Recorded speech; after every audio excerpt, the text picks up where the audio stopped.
G'day mate, 40 here. I was wide awake and up before 4 a.m.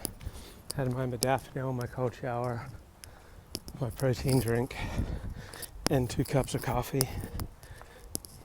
Hope I got that nootropic stack just right.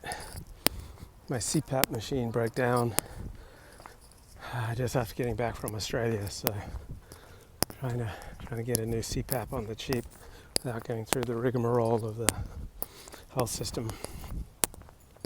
Right now I'm making do with a wedge, elevating my head and shoulders seems to, open up breathing. But saying that because I've got one of those headaches that you get when you have sleep apnea. So anyway, I heard a good definition of truth from philosopher Michael Huemer in a YouTube interview, because I just discovered this great YouTube channel on epistemology.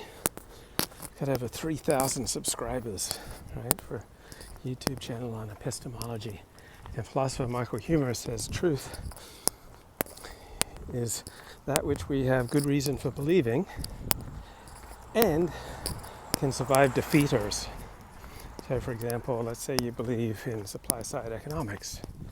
All right, but by reducing marginal tax rates in certain situations, the government will bring in even more revenue than if it hadn't reduced the marginal tax rates. So that's something that can be empirically studied. You can look at various examples of the government reducing marginal tax rates, and if your belief in supply side economics can survive these defeaters, then you have a pretty solid basis, mate, for believing that supply side economics is truth. But this isn't foolproof, right? You could believe that Prophet Muhammad appeared to you last night at 9 p.m. and I don't know if there's any effective defeater for that kind of belief and experience. But as I want to do, whenever I discover a new theory or a new fact or have a new experience, I always like to kind of slot it into the prism of how does this show that I'm really awesome and that I've been right all along, and one day the world will recognize that. So I think of my podcast, my YouTube live streaming, are examples of where I share with you things that I believe to be true and that I think there is strong evidence for believing that they are true. And then I may or may not survive the defeaters that you throw my way. Like so often people give me a point logically, empirically, rationally that defeats my truth proposition. And so if I can't survive the defeaters, then what I'm believing is not true. But if I can survive the defeaters, I've got a reasonable sized audience, and many of my productions will get hundreds, if not thousands of views, listens. If I can survive the defeaters, then I'm on a pretty good wicket. I have a pretty good basis for believing what I think is truth really is truth. So I think that's a major reason why people don't like to expose themselves to contrary points of view and read publications and intellectuals with a contrary point of view of their own, because they don't want to encounter defeaters.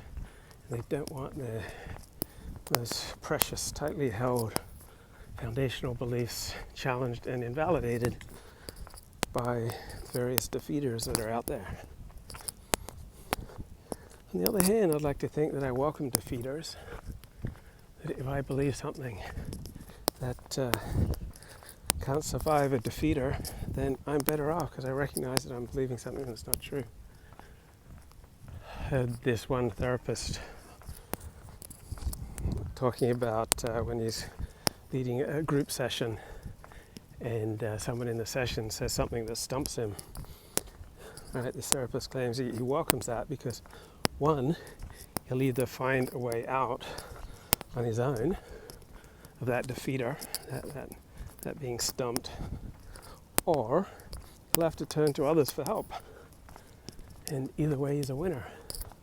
So I'd like to think I have that same attitude. Right? Someone stumps me on a live stream.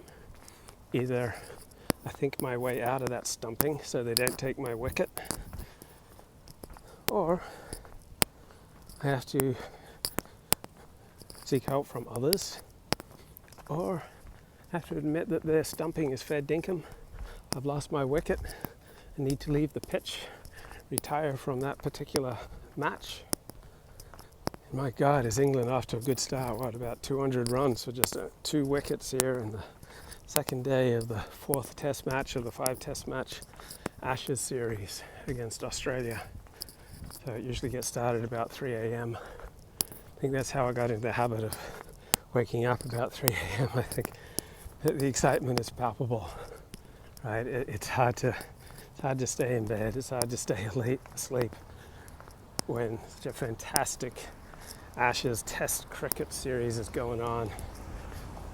You know, available through willow.tv, just $60 for a year subscription. I mean, who among us can say that they're indifferent or bored by this Ashes series? Right? England's playing the most exciting brand of Test cricket ever, Bazball, going up against Australia, the world's #1 Test cricket team. And I like to watch it with the sound off on the cricket commentary and catch up on my favorite podcasts. I like to listen to Peter Zion's latest, Nothing Like a Good Epistemology podcast, then some 12-step recovery discussions, get my mindset right for the day ahead. And I'm also listening to Bondi Badlands, about a string of up to about 100 murders of gay men in and around Bondi, particularly in the late 1980s, early 1990s. So apparently many of the murdered were teachers who liked to get it off with teenage boys.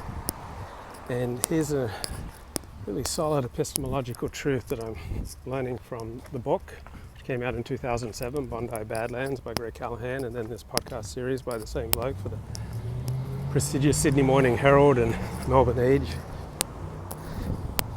So apparently some of these teachers, they were writing their names in public toilets with their phone numbers, offering to hook up for a bit of rando gay sex.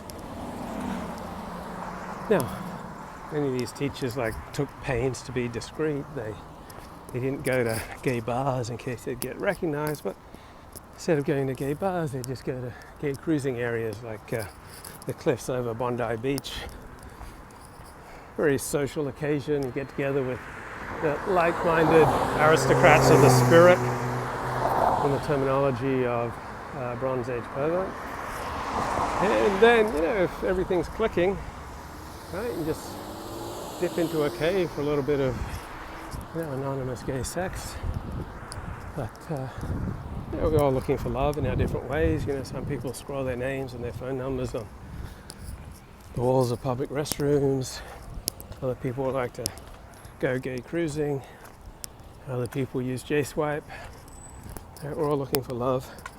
But what's incredible is even though many of these blokes knew that there'd been dozens, if not hundreds, if not thousands of pufta bashing episodes where gay men were beaten up and dozens of episodes where gay men were murdered, they still kept returning to the cliffs because they figured, hey, there's a 25 to 50% chance that I'll nut tonight if I just show up at 1 a.m.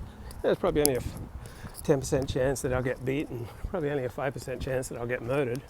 So the odds may well be 10 to 1 in favor of having a nut as opposed to having my life ended.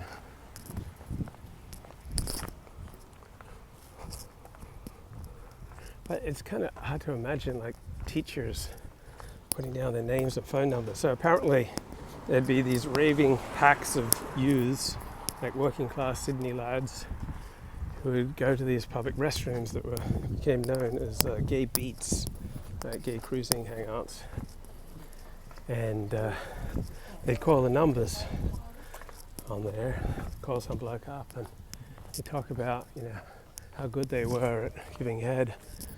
And then the bloke would show up at 10 p.m. Then the 6, 8, 10 youths would set upon him and beat him up because they wanted to teach him a moral lesson that it was not good to be a porter. So they were in the re-education business. They were, in their minds, delivering divine karma. One incredible aspect of these stories is often there were girls around, right, who would kind of encourage them. I guess it's not so incredible because the more accepted homosexuality is, right, the lower the status of women generally in history. So in ancient Greece, right, that idyllic spot in the perspective of Bronze Age pervert and Alan Bloom, right, pederasty was the highest form of love, man-boy love was the highest form of love, women were just baby-making machines. So Judaism and then later Christianity, the only civilizations that have essentially held that man on man sex is an abomination, and that made the development of the nuclear heterosexual family possible. It encouraged the male sexual genie into the marital bottle, a kind of controlled male lust, and freed up male energy for other enterprises than cruising and picking out brandos. So maybe there are some rational reasons why some women are not totally on board with gay liberation.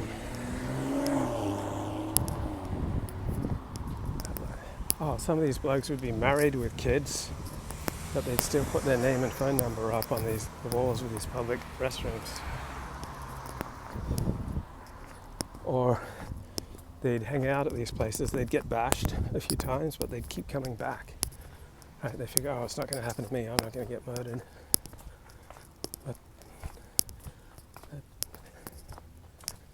that magical thinking didn't really do the trick. So, just read a great quote from Spinoza. We talk about the human condition, not to bewail, not to ridicule, right, not to laugh, not to claim that we're better than, but to understand. Right, that's what this channel is all about, just understanding. We're not here to ridicule. This is a safe space.